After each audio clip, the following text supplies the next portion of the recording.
Thank you for your attention this morning. I'd like to update on a very significant initiative CanBIM began at our last AGM in September, but also to make some announcements of where that particular initiative will be taking us or is taking us at the moment. The one point, as you can see from the title, late September, early October at our AGM in Edmonton, we announced the first ever national certification program for CanBIM professionals. And this was an initiative that we've been working on for about a year at that time. It's evolving even further as we speak, and I'm glad to say that just a few months after the launch, we have quite a few applications, some of which we will be certifying or presenting certificates later today to the first ever Canadian nationally certified BIM professionals. So it's a rather exciting time for us, and also a springboard into more exciting events to follow.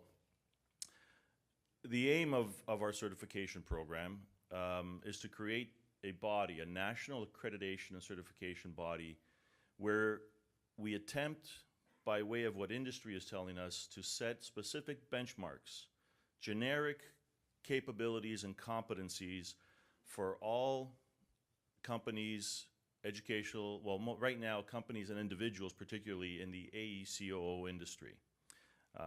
We will eventually move into academic institutions, which is another announcement we will have today, and also private training providers.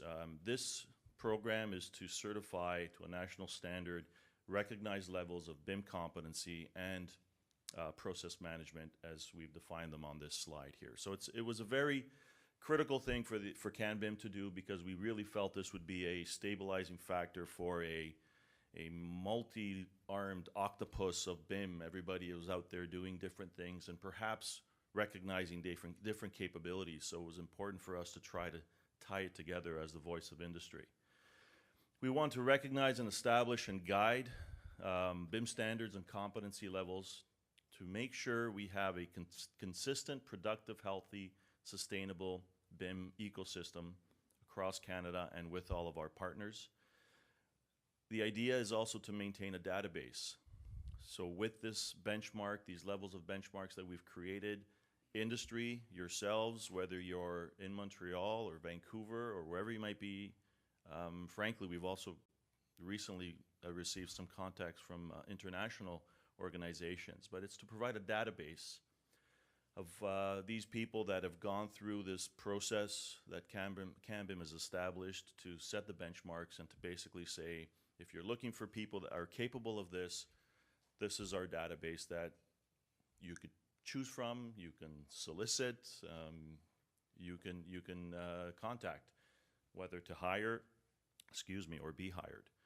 A benchmark for higher education. So the competencies of individuals help us set blocks, the foundations for further competencies within organizations, which I'll talk about in a second. And consequentially, we get to the educational institutions that they can see what industry is telling us, and they can target their programs and their courses to respond to those particular needs. So it is a very wide umbrella that we're eventually going to have under this certification program. And of course, to pursue constructive dialogue and recognition with other bodies internationally. As I said, we've already received some contacts, which we'll be following up with once the rush of Montreal has subsided a little bit. But that's quickly coming up on our agenda as well.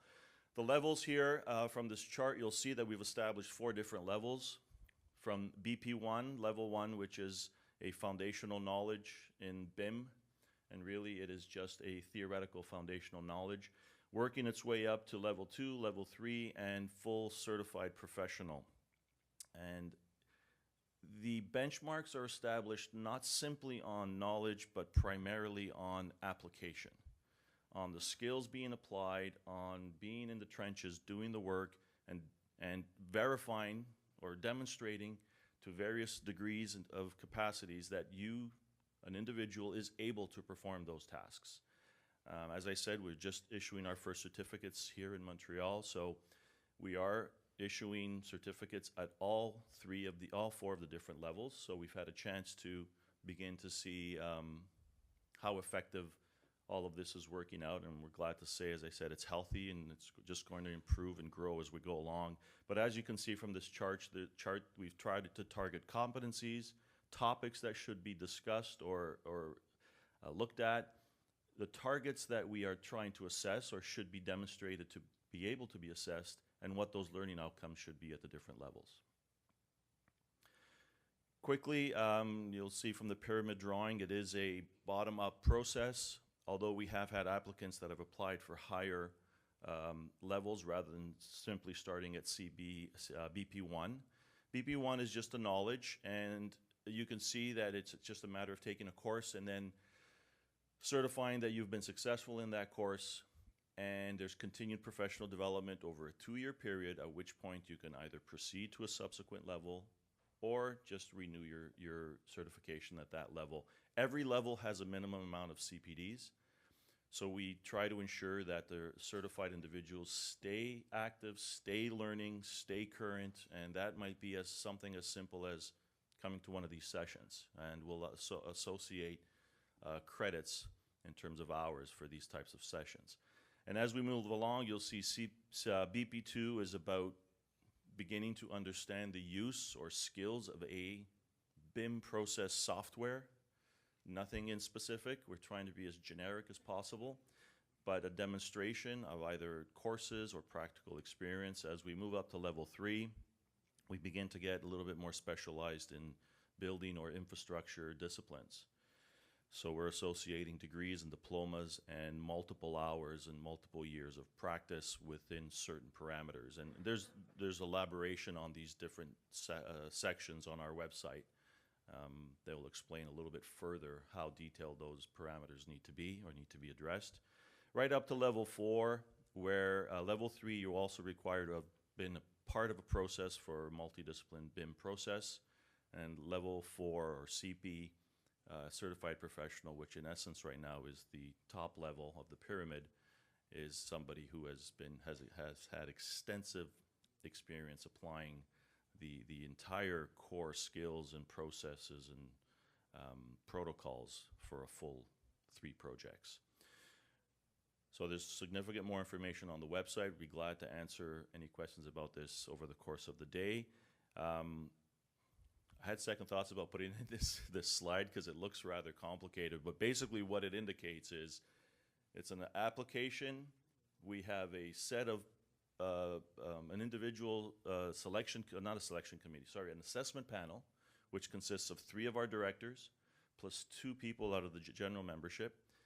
They all assess the applications and they basically do their recommendations based on what's included in the applications. Now you could, as I said, certify and maintain a level, or you could jump from the red to the blue to the green and eventually make your way up to CP if you so choose. We're basically saying we want you to at the very least have a foundational knowledge, so at some point that can mature into a more intensive or an extensive knowledge base and skill base for you. You have the opportunity to move up in that CanBIM certification. From all of this, from these foundational blocks, the next step we are looking at is certification of organizations.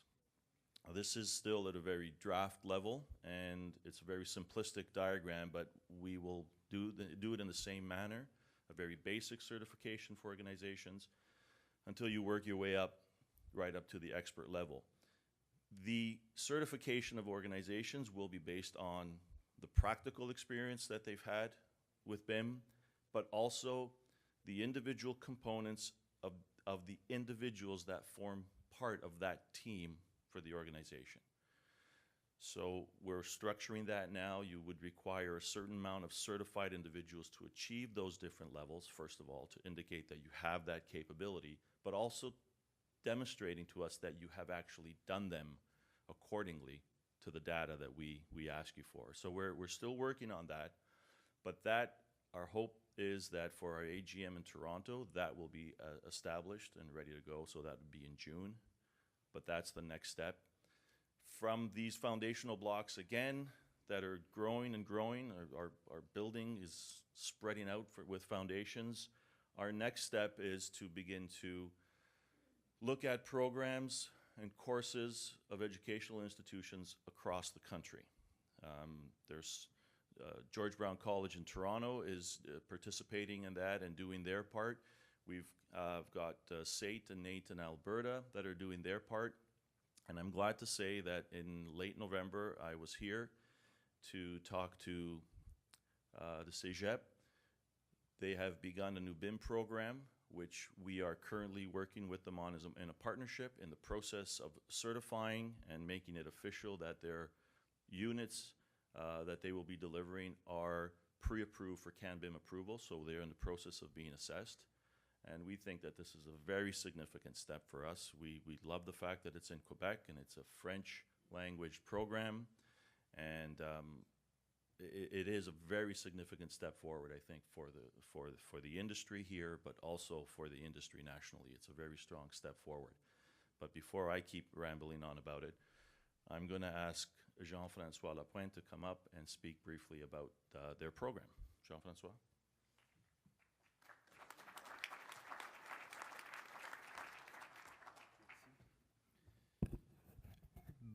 Bonjour tout le monde.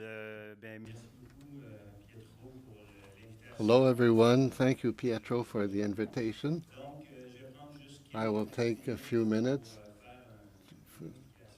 to provide a brief explanation of the program that the consortium of CEGEPs has implemented during the past few years. So it's an educational program that's intended for individuals and for businesses. So it's not a program that's given to students generally, but rather intended for people who are already working in industry. So it's a consortium between the two CEGEPs, one in Limoilou, Quebec City, and the other in Montreal. We're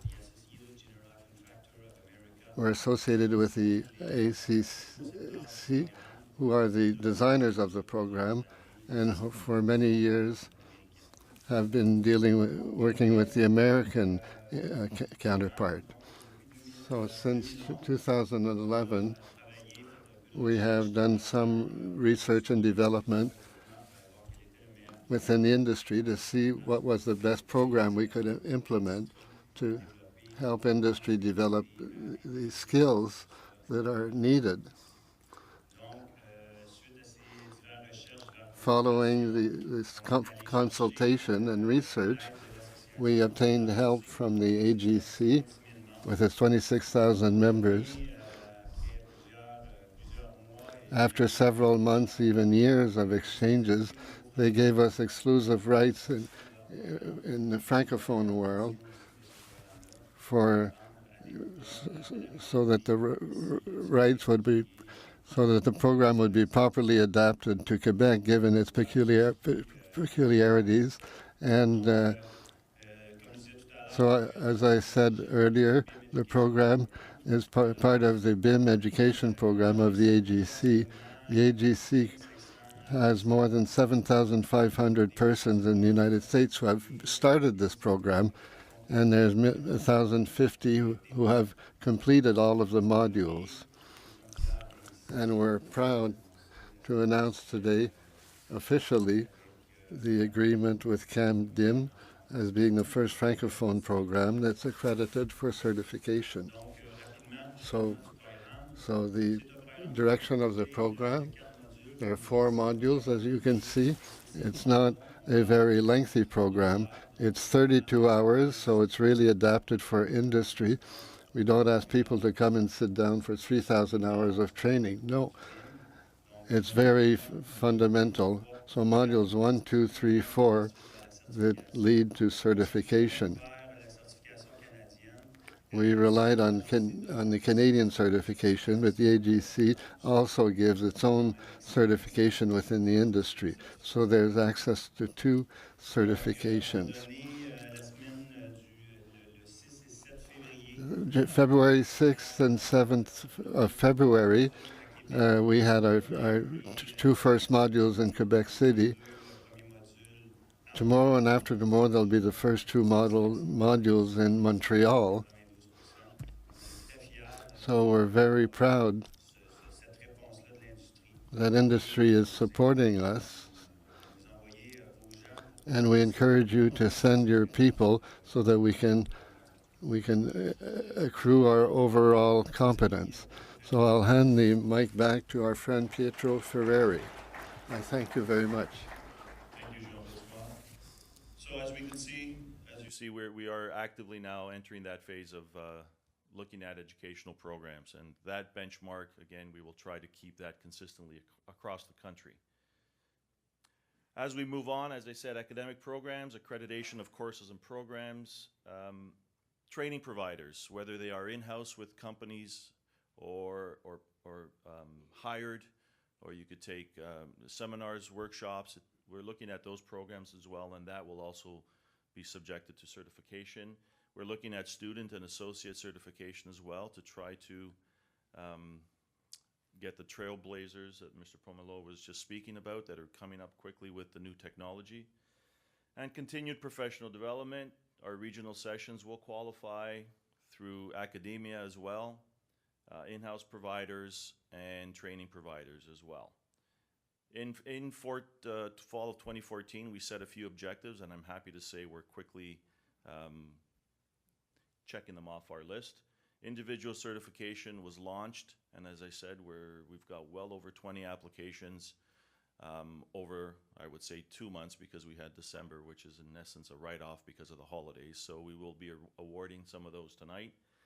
Our company level certification is quickly coming up, and of course we've already started benchmarking single courses. So we're definitely trying to make a strong impact on the industry and doing our best to try to tie it together.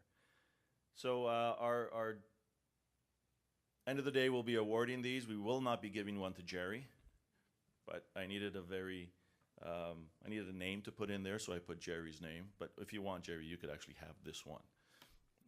But at the end of the day today, as I said, we will be announcing our first certificates, and if you could please be here and we can usher them officially into this new program. Thank you.